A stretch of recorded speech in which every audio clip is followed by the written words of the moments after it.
pledge allegiance to the flag of the United States of America and to the republic for which it stands, one nation, under God, indivisible, with liberty and justice for all. All right, so the first item of business is approval of the minutes from the May 18th special meeting of the Community Facilities District Board. Are there any questions or discussion on the minutes as presented in the packet? If not, is there a motion to approve the minutes? So moved. Second. Okay, any discussion? All those in favor of approving the minutes, please signify by saying aye. Aye. Aye.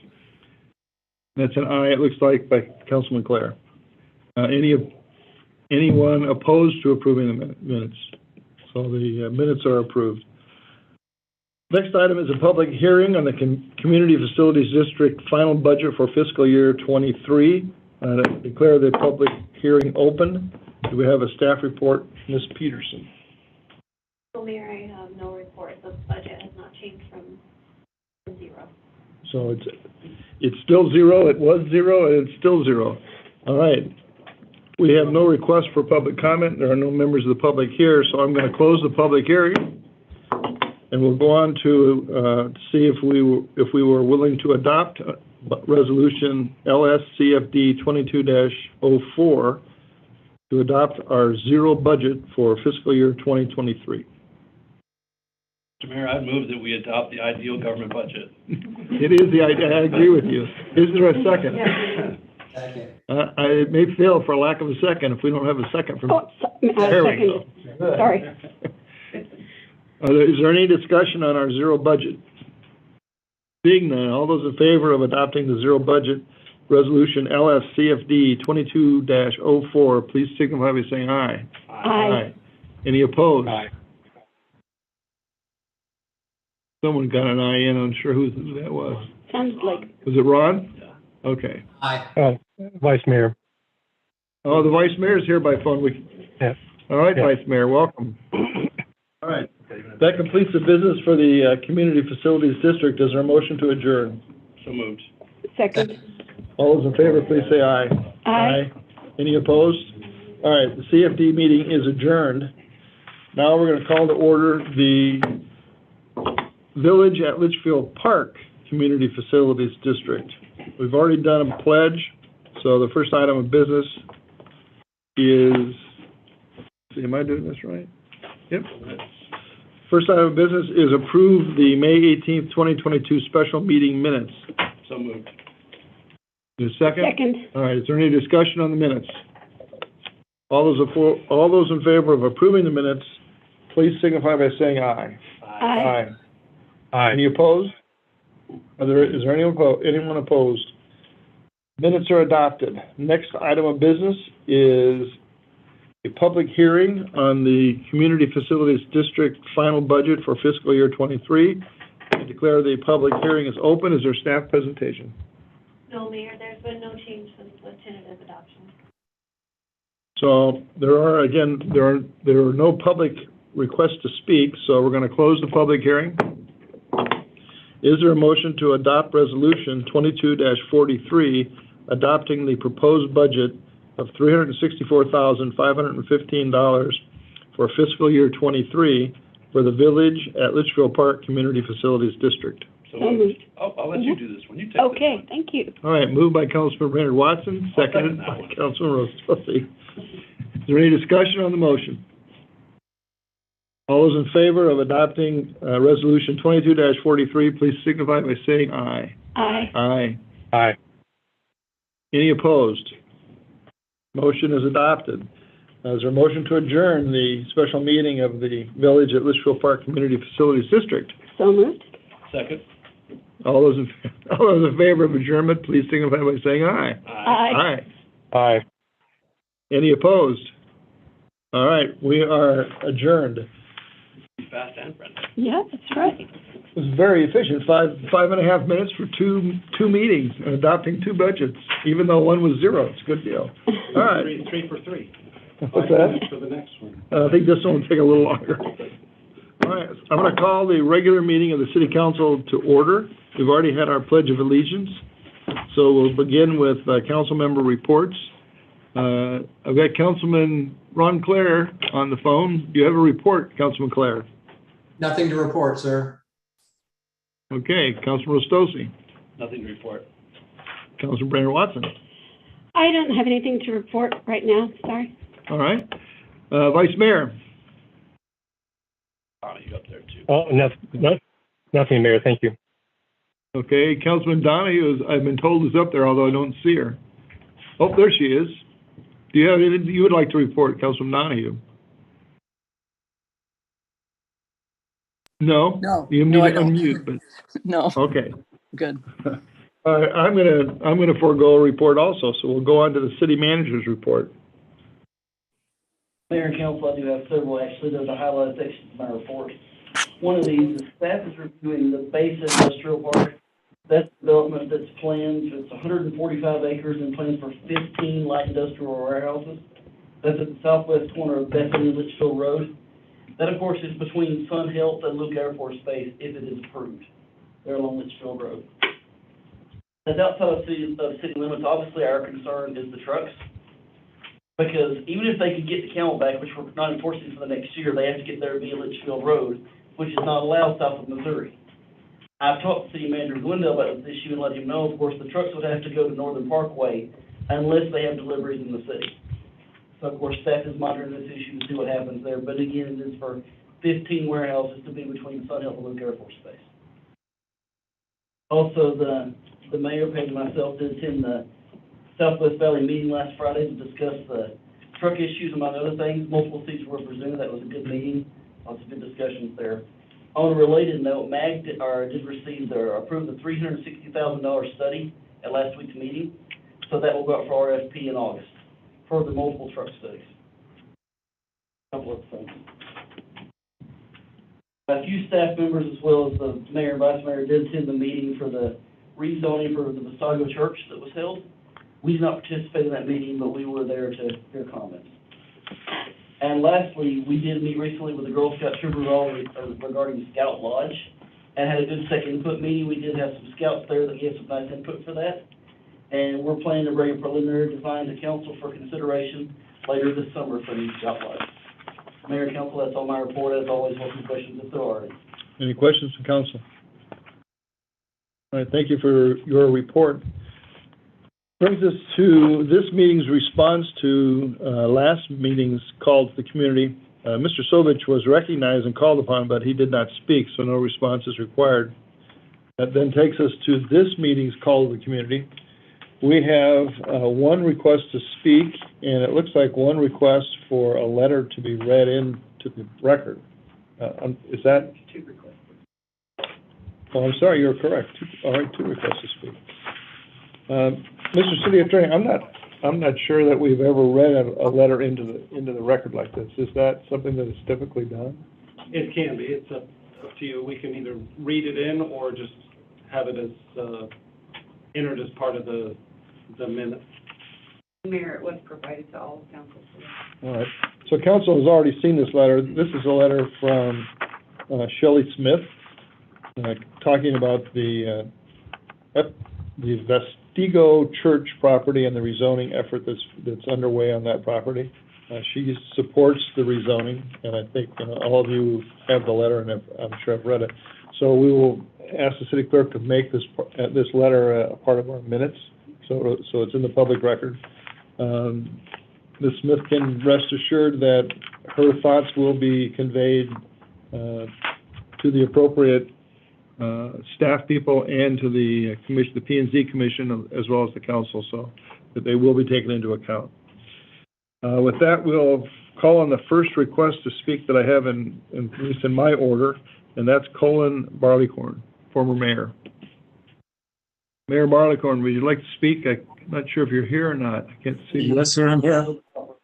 Okay, well, the floor is yours. Okay, thank you. Good evening, Mayor and members of the council. I am Colin Barleycorn. I live at 950 East Libre Circle in Litchfield Park. I am here speaking on behalf of myself and my neighbor, requesting that the new perimeter wall planned for Camelback Park to be extended to include our two properties.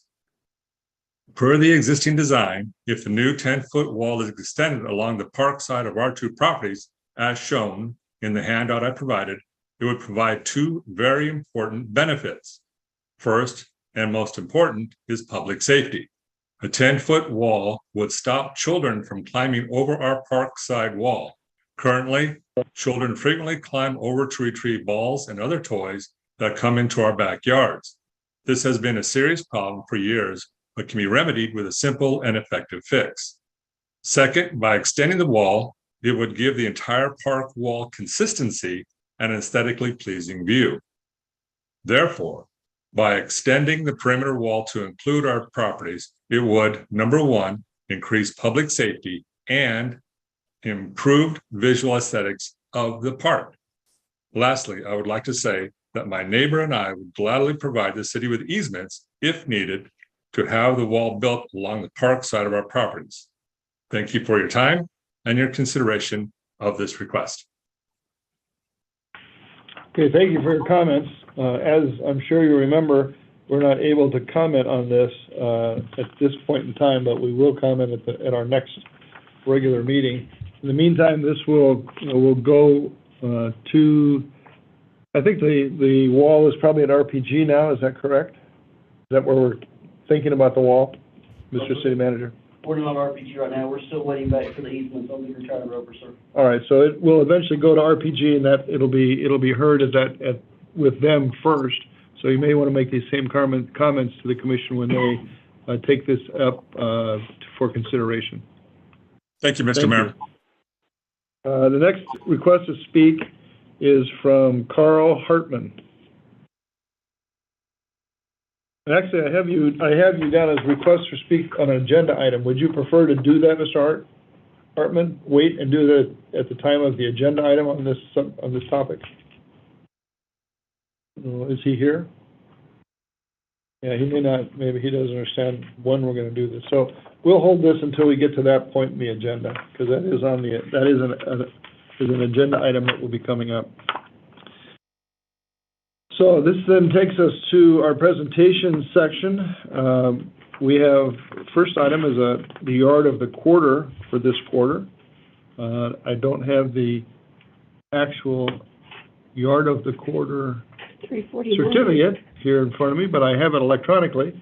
It is for 349 Ancora Drive, Jeanette Maya. I don't know if Jeanette is here or not. One of the awful things about these Zoom meetings is you never know for sure who's here. But we want to congratulate her for receiving Yard of the Quarter. It's important to all the residents that each of us maintain as nice a yard as we can, so that the community has a great appearance and maintains all of our property values. So we appreciate the fact that Jeanette Maya was able to win this quarter's award. As I understand it, you'll have a yard sign in your yard if it's not already there. It may actually be there already. In this picture, it's hard to tell. Okay, I guess you've got the yard sign already, so it'll be there for the next quarter. We appreciate your hard work on the yard, and keep it up. Next item is our reports. We're going to start with an Avondale Police report. We have Chief Espinoza with us today. So, Chief, I guess because we are trying to Zoom this and FaceTime this, or Facebook it, YouTube it, something, all of the above, so welcome. Thank you, Mayor. Council, this month, our staff took a total of 213 calls for service. Of those 213 calls for service, 88 were on view calls for service. That is a 41%. In addition to that, our staff conducted 30 community contacts. We also had 8 flock alerts. Of those 8 flock alerts, 1 was a stolen plate, which we were not able to locate. An additional 4 were stolen vehicle plates or hits. If I can tell you about those 2 hits, it involved 2 vehicles. And what we've been seeing is that these stolen vehicles come through one of the entrances to the park, and they exit within 7 minutes. That's the average time. So they're not in the park for an extended period of time. In addition to that, we had 1 order of protection hit. We do not look for the vehicles unless they are close to the location where the order of protection is enforced. In addition to that, we also had 2 hits that involved 2 suspected gang members. Again, those are more of just awareness to our staff. As far as notable cases, if you looked at the stats this month, you'll see that we had a total of 14 criminal damages. The majority of those criminal damages involved graffiti. We did locate 2 suspects. One of them we have probable cause to arrest a 13-year-old. He's currently out of state. We've been in contact with the father. The father knows that we have probable cause to arrest his son. So as soon as he comes into town, he will be arrested. The other suspect is also a juvenile, and we are working on establishing probable cause to also arrest him. And another notable case involves an indecent exposure at the library. Through the use of FLOC, we were able to identify the suspect, and we long-form charges against this individual. At this point, I'll be more than happy to answer any questions. Okay, questions from the council? You said you long-formed charges? Yes, ma'am. What does that mean? So that means that our officers and our detectives will type their reports, supplement, gather all their evidence, and put it in writing, establish their probable cause, and we submitted the charges to the county attorney's office. The county attorney will review the charges, and if they think that they have enough to file charges, they will do so. Thank you. Thank you. Any other questions from council? I don't see any. Thank you for your report. Thank you for all the service you provide to our community. We appreciate it. Appreciate it. Thank you. Tell your officers we want them to be safe every day. Appreciate it, thank you. Okay, next report is from the Goodyear Fire Department, Chief Wayne. Is Chief Wayne with us? I think it's difficult when we do these meetings earlier than our normal time. So you have the Goodyear Fire Department report in your packet. If you have any questions about it, we'll get those to Chief Wayne and get answers for them. If he comes later, then we can go off script and go back and allow him to be available for questions. So that takes us now to our staff reports. We have a finance report from Ms. Peterson. Thank you, Mayor and Council. Tonight I have the finance report for activities through the end of May. Terry, if you could share the sales tax report first.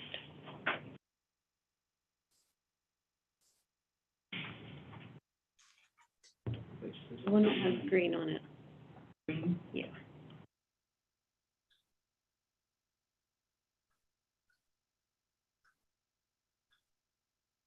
So we had an unusual sales tax month, and unfortunately I didn't have I wasn't able to analyze all the data before I had to have the report to Terry to get in the packet.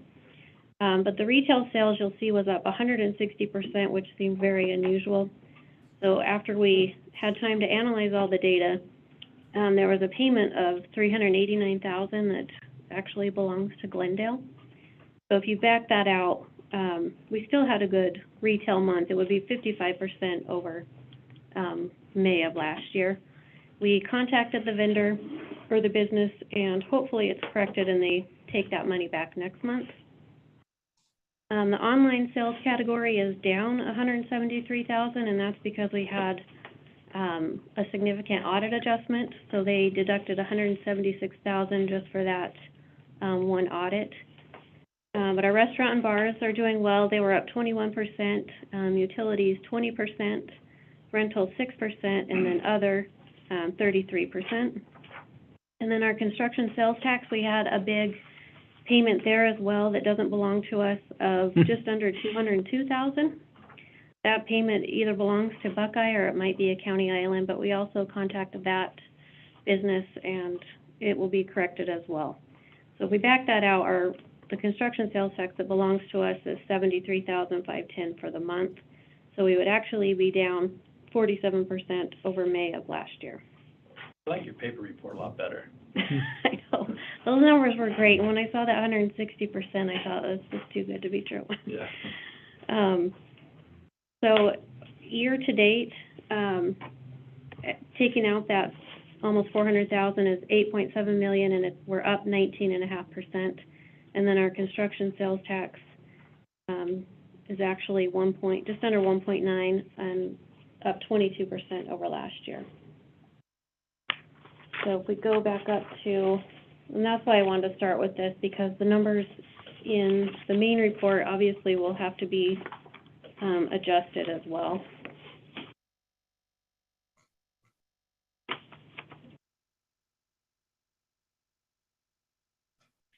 So our general fund revenues are right at about $12 million after deducting that $300,000.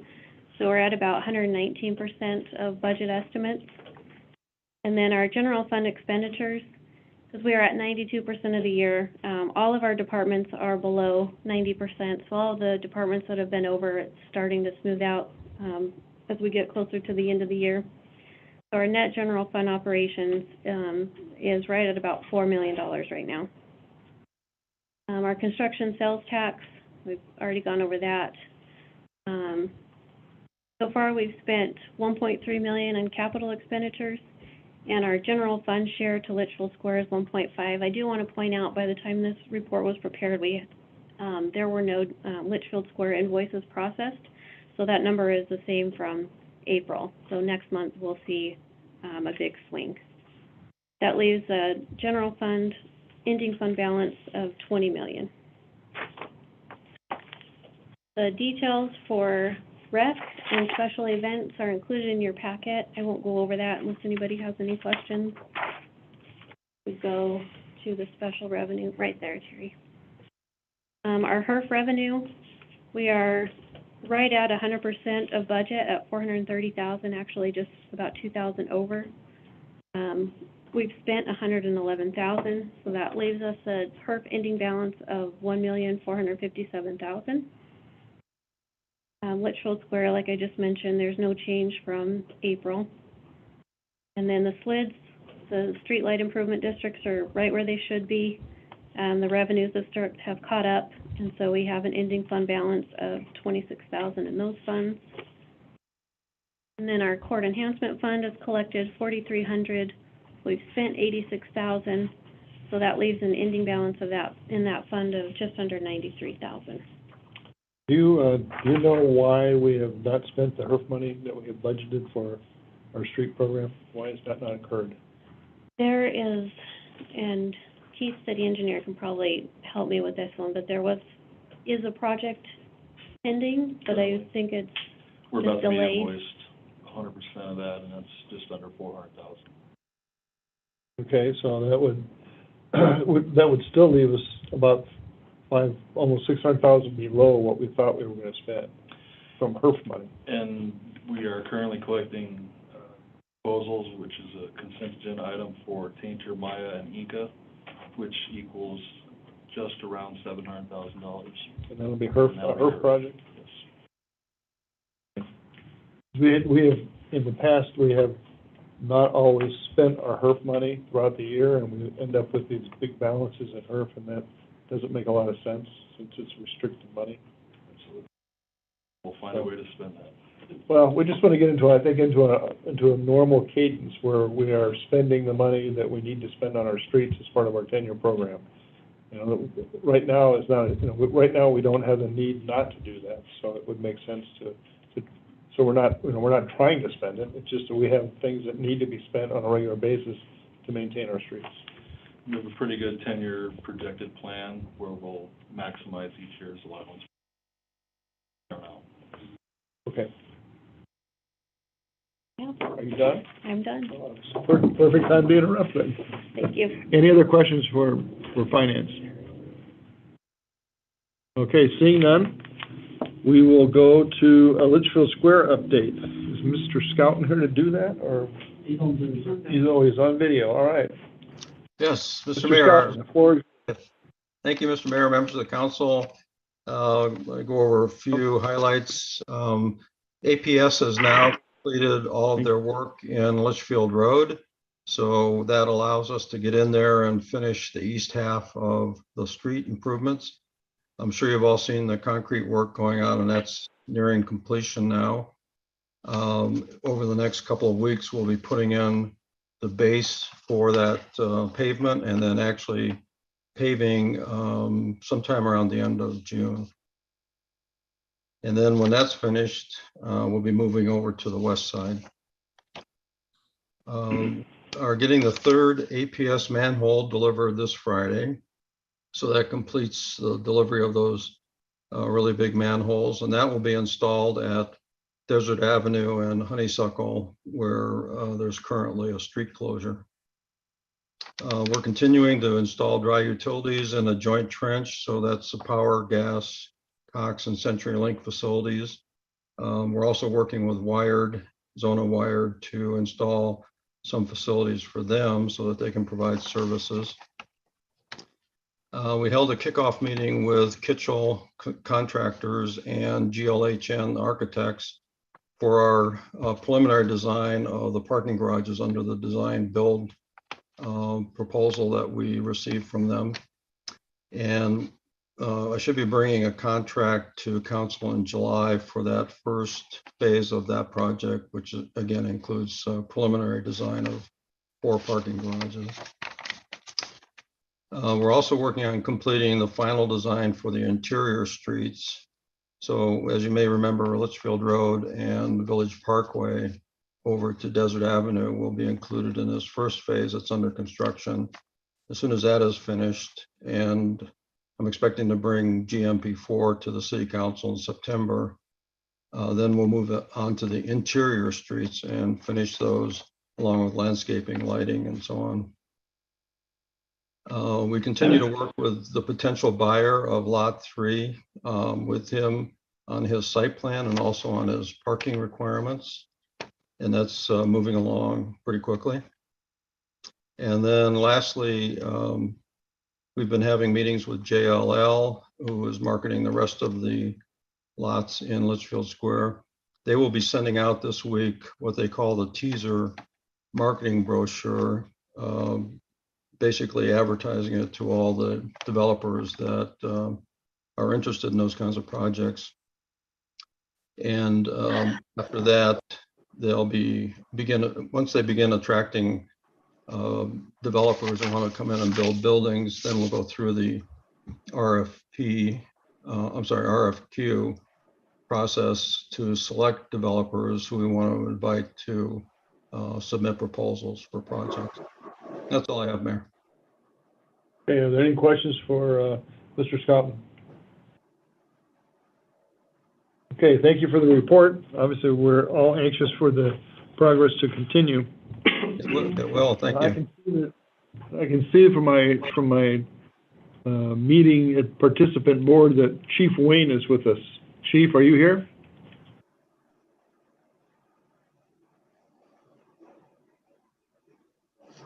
Yep, there he comes. Yes. Hey, hi. I Hello, can Chief. confirm. I can confirm that the meeting is not in person. It is not in person, and I apologize for that. Yeah, Mike. We got to your section a little earlier than what you may have anticipated because the earlier meetings went fairly quickly. But we're more than happy to come back and go out of order on our agenda to receive any sort of report that you would like to talk about and to see if there are any questions from council. That's great. Thank you. My apologies for the late drop in. I anticipated being here early, so thank you for making that accommodation. I'll give you a brief update on last month's numbers. I'll start off with the development services component. Of note, for plan reviews, construction permits, inspections, and special events, there were all zeros. We only had the 30 occupancy inspections for the month of May. Look at the response data for the month of May as well. And we saw a pretty significant bump in total call volume. Of that volume, we saw two fires. One was a garage fire that we responded to, and fortunately that was knocked down by sprinklers and the homeowner, so really limited the amount of damage to the home and residents. And then we also had a garbage truck fire that we dealt with. Of the EMS calls, we saw a total of 87. And then a pretty significant rise for our La Loma folks, approximately 22 calls, and then another 10 or so from the Las Cruces address for that Hacienda del Sol. So that accounted for roughly 33% of total call volume. And then we had calls for service 2, good intent calls 6, and then a couple false alarm calls for a total of 99. It looks like we are on pace with the big bump in numbers this month to exceed our total from last year. And looking at these numbers, I really couldn't figure out why the increase was there. We saw quite a few more traffic accidents than we normally do. And then those 2 facilities, the 33% total calls, was the only thing I could really attribute to. So nothing really stood out in terms of looking at each of those calls that really can identify why such a surge. That concludes my report for tonight, so I'll stand by for any questions. Any questions for council? Chief, I don't see any. Please thank your firefighters for the service they provide to our community. We appreciate it. Great, thank you so much. Have a great night. Okay, the next item on our agenda is a report on the crane plume.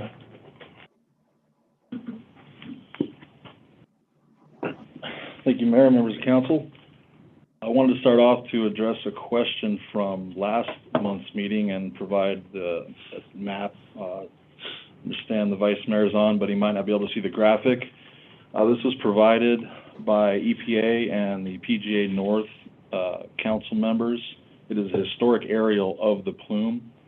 Vice Mayor's question last month was, let's look into the concentration of TCE in the orange area in the top right, how it is fairly close to city limits. A response from EPA was provide this mapping to show the historical progression of the plume, and as you can see, starting in 1991, it headed northwest as agricultural fields where Public Creek currently is drew the plume, and as the homes built out, you can see in 2006, between 2001 and 2006 area, it started mushrooming and heading towards the city. The actual reason why the orange space is near the cities, as you can see in about 2006, 2010, almost following the alignment of Litchfield Road, the orange mass kind of follows that alignment. And what happened was the PGA North folks drilled approximately 30 to 40 extraction and monitoring wells. And what that did is it separated the two masses, and you can see in 2010 it kind of starts breaking apart, 2017, and now in 2020, the extraction wells and the injection wells have really started doing their job and getting rid of the higher concentrations. So that, and in addition, and I'll let you see a few more examples, the additional injection wells to the north, which is roughly along the alignment of the RID well, is starting to push that mushroom further south, away from city limits. So that kind of, that tells us the story of the concentrations near the city limits, and we're in pretty good shape.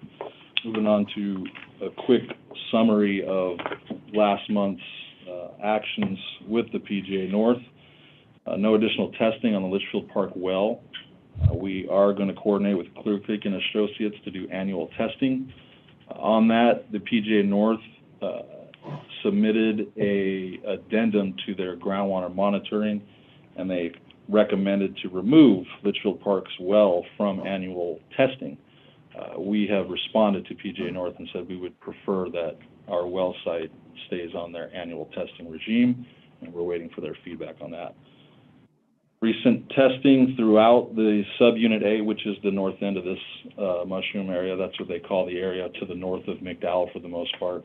Recent testing is showing TCE concentrations as a whole are going down, and there are recently installed injection wells near the area of Bullard and Indian School that are working pretty quickly. 900 gallons per minute are being re-injected into these areas and pushing that plume further south and south and south. So the city limits of City of Litchfield Park are looking like they're in better shape every time I get an monthly and annual report.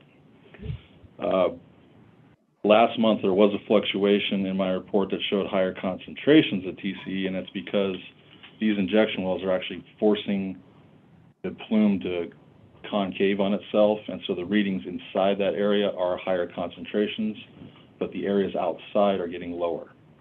So it's kind of like a circular reaction to the monitoring. With that, that's the end of the update. I welcome any questions.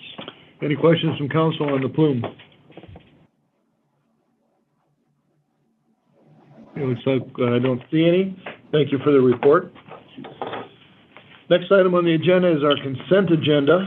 It's item number 9. We have items 9A through 9J on the consent agenda. Is there any item on the consent agenda that any council member would like to remove from the consent agenda for further discussion?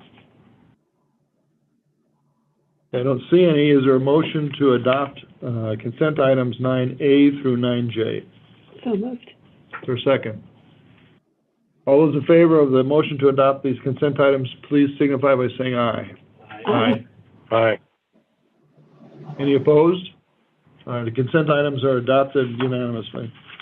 Brings us now to our business section, item 10.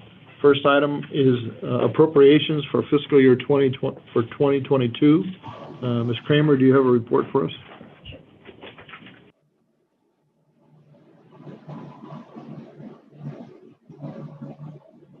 Thank you, Mayor. Good evening, Mayor and Council. I'm here before you in follow-up to our May 15th special meeting on appropriations. During that meeting, the nonprofits who were seeking funding were able to present to you all regarding their requests and answer any questions from council members. And you also had a chance to review the application packets that were submitted by each of them.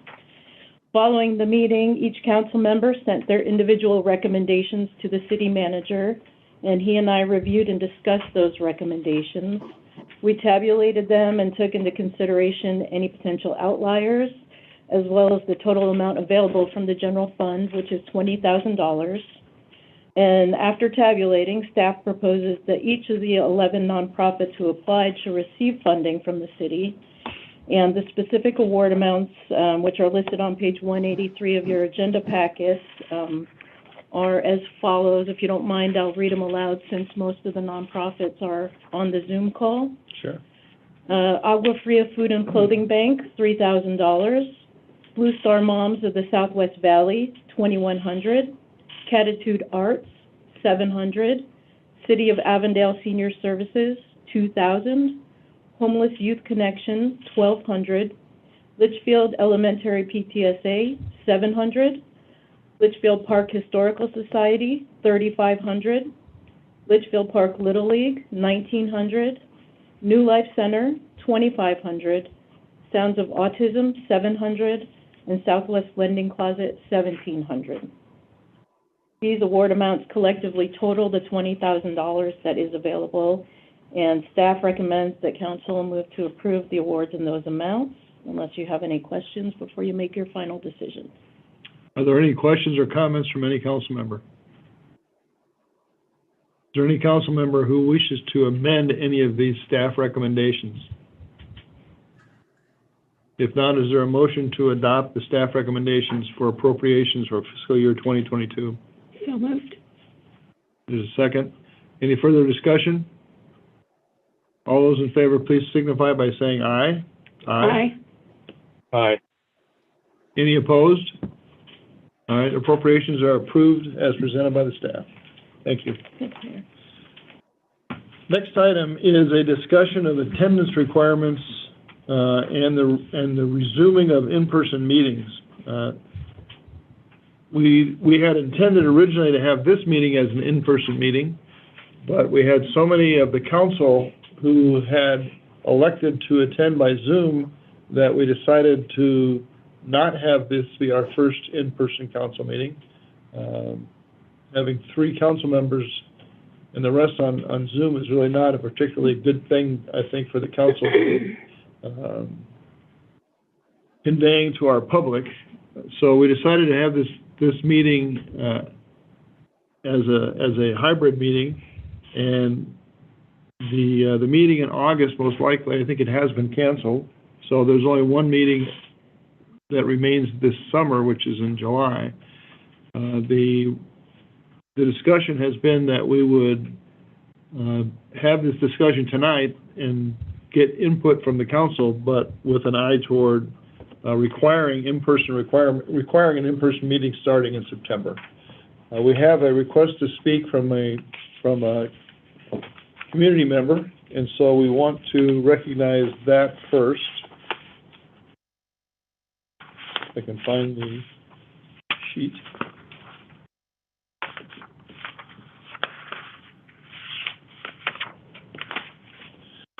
Mr. Carl Hartman, are you here on the phone or on the Zoom meeting? I don't see Mr. Hartman. He had requested to speak on this topic, so at this point, unless he happens to pop in before we complete this discussion, we'll have to not be able to recognize him. So, are there any comments from council about this, about the need and the ability to resume in-person meetings? Vice Mayor. Yes, Mr. Vice Mayor. Thank you, Mayor. I'm not sure what we're asking here. If we're only available by phone or Zoom or out of state, are we still going to be allowed to do that, or what's going to be the rule? What are you asking for? I think that I brought this up at the last meeting, and I think maybe a little less, and maybe not quite as direct a manner. The council is expected to be at these regular meetings, and we have a council procedure that certainly anticipates that the council members, all the council members, will be at every regular meeting, unless there is some super emergency that requires you to be out of state or out of pocket. You're really sick. I don't know. There's various things that have come up over the time that I've been mayor, but it's been very rare for council members to miss meetings. Once in a while, we've had that happen, and we make accommodation for it. You know, we've gotten now into the habit of using Zoom, and it is very convenient, no question about it, and it's possible for council members to participate, at least to some extent, in these meetings and not be present in person. But I don't think the citizens really anticipate that the council is not going to go back to normal in-person meetings where all of the council comes to those meetings. I can tell you in September, we have several public hearings on zoning issues where it is going to be crucial that the council be present. We're going to have to do these meetings in person. We have got to be there to listen to our community and to hear their input on these zoning decisions. And it's something that we need to have. We need to have a full discussion amongst ourselves so that everybody's on the same page when it comes to the expectation of being at the meetings, and that the expectation is these meetings will go back to being normal public meetings, in-person public meetings, so that our community has the ability to come before us and listen and see what we're doing and make comments as appropriate. Mayor, I don't have a problem with that. But I'm trying to figure out where that somewhat fuzzy gray line is. If we have a council member who's temporarily assigned out of state for work, I would expect him to be able to participate at the best method he's able to participate if he can't be there in person. If somebody's got a vacation plan and just happens to hit when there's a meeting that's been set, I would encourage them to participate as opposed to not show up at all. So, I mean, I would agree with you, Mr. Vice Mayor, that there are situations where there may be special accommodations made for individuals. I would say that when the council has one scheduled regular meeting per month, it should be possible for, in most cases, to schedule vacations that don't take in that one scheduled meeting day per month. And if it's not possible, it just isn't possible, it doesn't work out, then we will work on making an accommodation for it. But I think there should be a good faith effort by every council member to be available as, you know, as reasonably possible for these normal council meetings. When we have special work study meetings that are not, you know, that are not necessarily on a set date every month, certainly there may need to be more accommodations made because of people's schedules. But it is our responsibility as elected members of the council, it is our responsibility to be here and to participate in person in these meetings. Councilman Donahue. I think you also mentioned, Mayor, that the library does not accommodate Zoom. Is that correct? It does not accommodate it as well as it does here, and I think that the staff has been working on a technology workaround on that, so that I don't know, Zoom is not going to work as well in the library as it does here, but we will have the ability to do Zoom on maybe a little bit more limited basis, and we are going to be doing live streaming. And is it on YouTube? Yeah, on YouTube. And Facebook. So we got live streaming on YouTube and Facebook also that we will be able to continue when we go back to the library.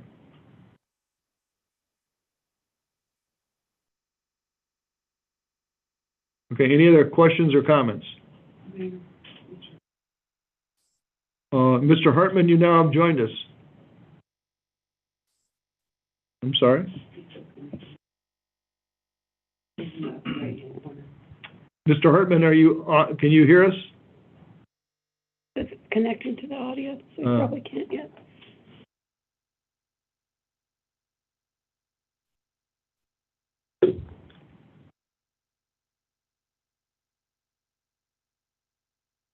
Technology.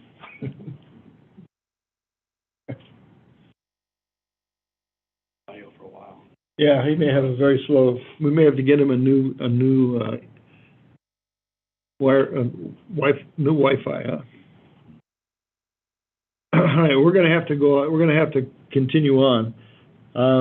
So, is there? If there's no further comment, there's no. This is really well. It isn't actually. It's been agendized for information and action. I don't know that there's any action that we need to take. I'm looking at the city manager who drafted this particular agenda item. Our meeting in September is it will be noticed as an in-person meeting, and unless something really strange happens between now and then, it will be an in-person meeting at the library, and we anticipate that we will have one or more public hearings in which there will be citizen input, and it's going to be important for the council to be there. So, if there's nothing further, we'll move on to the next agenda item. All right, seeing none, we'll go on to item number 10C, which is a public hearing on the final city budget. So we'll call this public hearing to order on the final city budget. Do you have a report, Ms. Peterson? Thank you, Mayor and Council. Just one quick comment. There has only been one change from the tentative adoption to the final, and that was we removed the state revenue for Camelback Road improvements for $16,500,000, as we didn't have enough time to get them the data and information they would like. So after the studies are done this year, then we'll try again next year. So our expense budget did not change at all, but we did reduce our revenue budget by the 16.5. Okay. Any questions from council? Okay, there were no requests to speak from the public, so I'm going to close the public hearing. We're going to open a new public hearing on the fiscal year 23 Streetlight Improvement District, SLIDS. So this is musical chairs, but you're back in the chair. Public hearing called to order. Do you have a report, Ms. Peterson? There has been no change from the tentative adoption for the SLIDS. Okay, are there any questions from council? All right, there were no requests to speak from the public, so I'm going to close this public hearing. Next item is the adoption of the fiscal year 23 city budget. Are there any questions from council of Ms. Peterson concerning resolution 22-526, to adopt our budget for fiscal year '23 in the amount of $48,665,240, and the 5-year capital improvement plan, which is part of that. Vice Mayor. Yes, Mr. Vice Mayor. A question on the 5-year capital improvement plan as part of this and the Camelback improvements. I didn't see on the CIP list the right turn lane northbound on Litchfield Road. Is that in the Camelback planning process?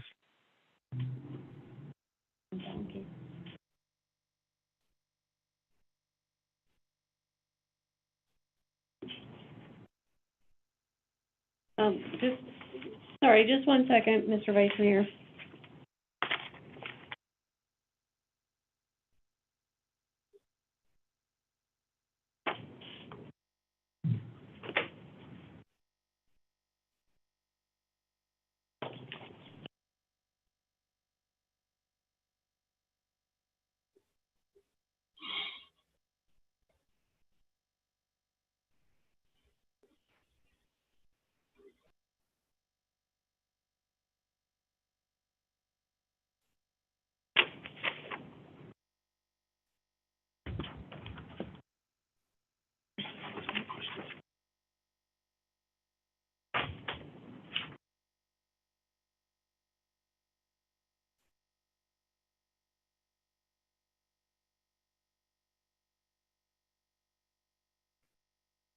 I guess one further question, maybe that's to Woody, is that right turn lane even remotely close to a planning process?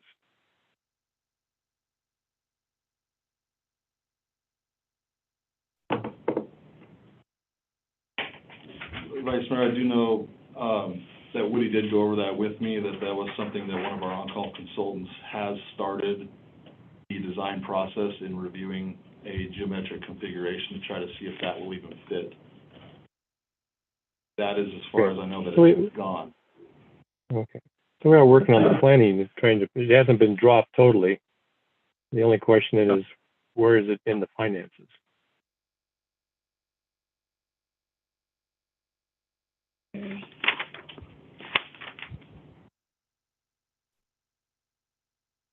I can tell you it's not in the Camelback redesign, Vice Mayor. However, there's in the CIP, it's under the non-prioritized projects section. Pushed out. Okay, there Number it is. 2. So it's not included in the budget. It has to be contingency fund. Vice Mayor, it's a non-prioritized budget area. That is to say, we can proceed with planning and we'll have to pull it out of. We would have to request to use contingency, the capital contingency, because it wasn't included part of the regular capital budget for the general fund. But there is $1 million of capital contingency. At this point, we're not far enough along to really be able to put it into a budget because it's not that ripe yet. But it needs to have some kind of priority, because I think our citizens want to see that done. I think that, it will continue, we'll work on the engineering part of it to see if it's possible and get an idea of what the cost of it might be, and then we can decide, where it's going to fit into our prioritizations. Agree. Anything further on that question? No, thank you. Any other questions from the council? All right, is there a motion to adopt Resolution 22-526 for the budget for fiscal year 23 in the amount of $48,665,240 and the 5-year capital improvement plan, with the understanding that the capital improvement plan will be reviewed, each item will be reviewed before it is actually implemented? Is there a second? Second. Second, there we go. Okay, we got a second. Any further discussion from council? All those in favor of adopting Resolution 22-526, please signify by saying aye. Aye. Aye. Aye. Any opposed? All right, the city budget is adopted. Next item is the fiscal 23 Street Light Improvement District budget. Ms. Peterson.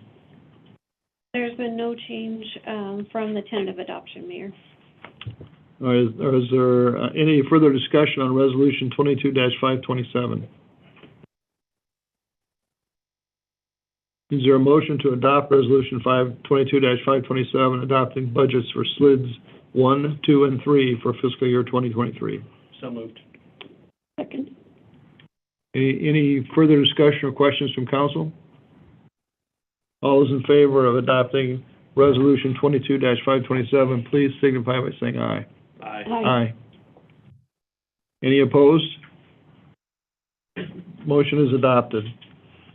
Next item of business is the introduction of ordinance 22-260 on purchasing authority. Mr. City Manager.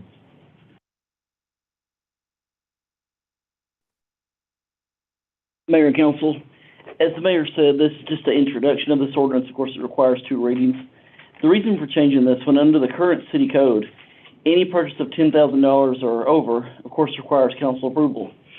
As you know, of course, the prices of everything is going up, and $10,000 just doesn't get us as far as it used to. We're requesting this change to change that $10,000 to $50,000, which I realize, of course, is a large jump. However, almost all the cities in the West Valley either use $50,000 or $100,000.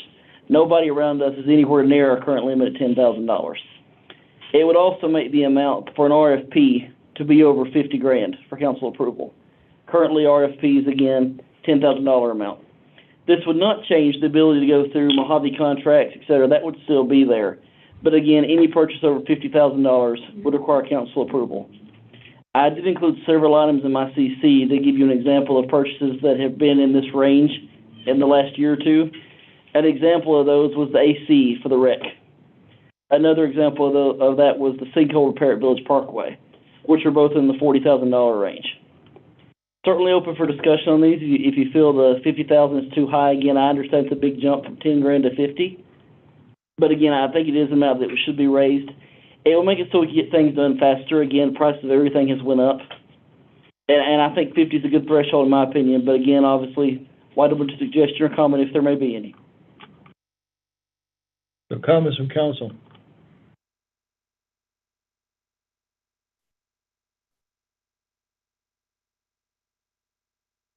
Seeing that, I will make a comment. I think it's a good idea to do this.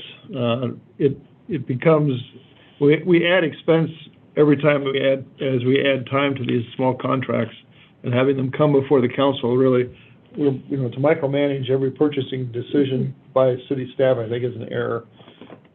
We have authority, and we see the reports on overall budget performance every month throughout the year, and if there's something that looks odd, we can raise it at that, through that mechanism.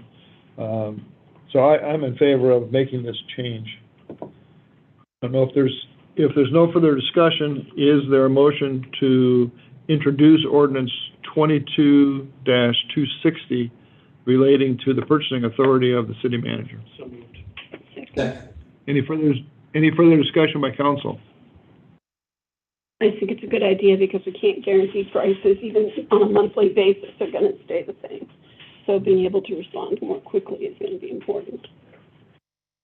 Okay. All those in favor of introducing ordinance 22-260, please signify by saying aye. Aye. Aye. Aye. Are there any opposed? All right, the ordinance is introduced. Next item is consideration and approval of the new city manager contract that is consistent with what we had discussed in our last meetings with the city manager and the city attorney. Mr. City Attorney, this contract is consistent with those discussions, correct? Yes. Is there anything you want to say, Mr. City Manager? Mayor and council, the biggest change, of course, is the salary amount. The rest of it are just wordage changes, obviously, as this is an amendment to the contract.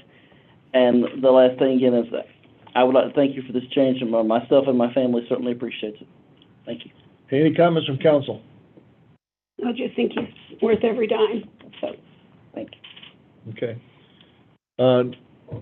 With no comments, is there a motion to approve the city manager contract for fiscal year 2023?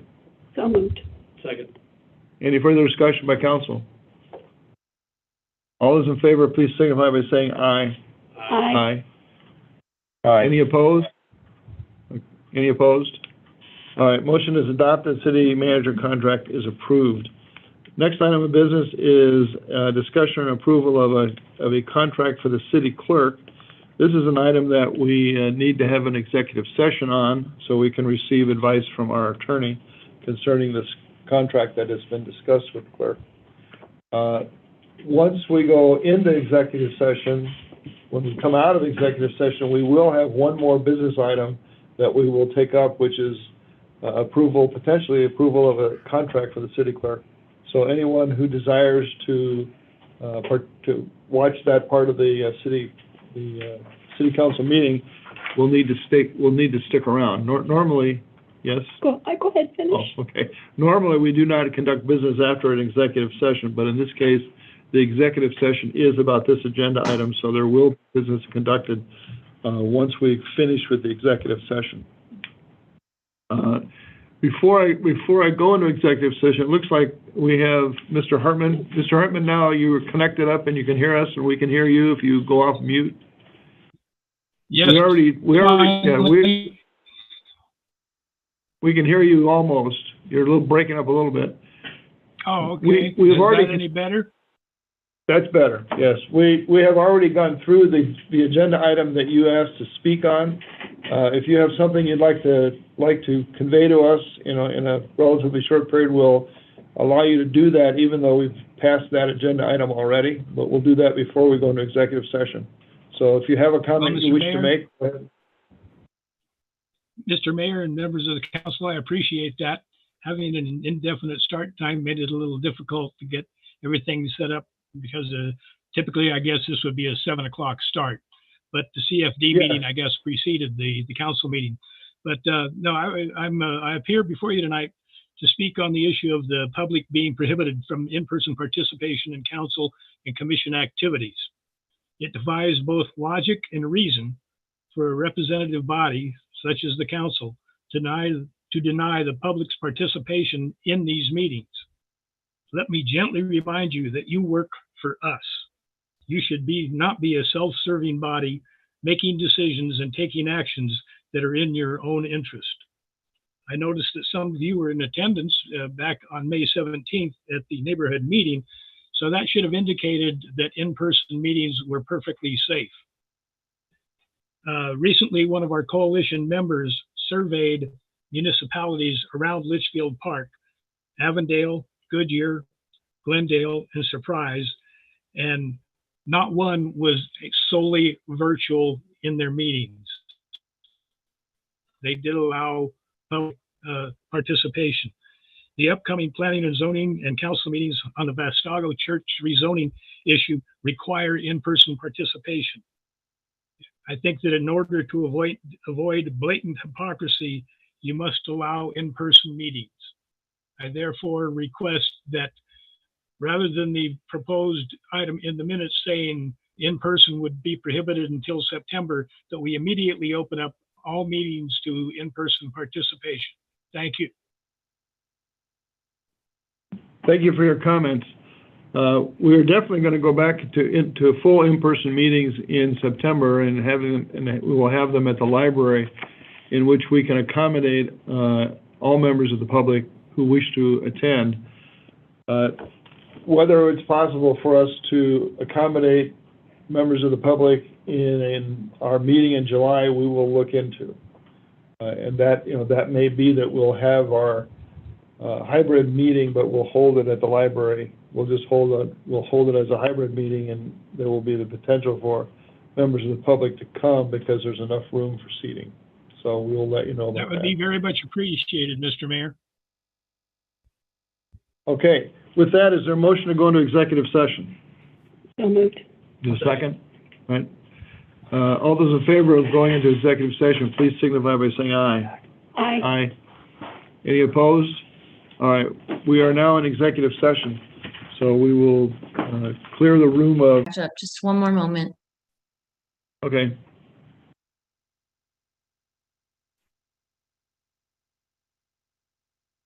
Okay, you're live. Okay, so we are back from executive session. We have one item of business that remains on our agenda, and that is an approval of a contract for the city clerk. There is a contract that was part of our packets, and in discussions, it appears that we need to make an amendment to this, the actual printed document, to eliminate the last sentence of section 7C. So that last sentence will come out. And then we want to insert into the contract an annual salary of $95,000. So with those two changes, is there a motion to approve the contract for the city clerk? So moved. Second. Okay, is there any further discussion? All those in favor, please signify by saying aye. Aye. Aye. Any opposed? All right, motion is adopted. We have a contract for the city clerk. Now, is there a motion to adjourn? So moved. Second. All those in favor of adjourning, please signify by saying aye. Aye. Aye. Any opposed? We are adjourned. Thank you for your attention.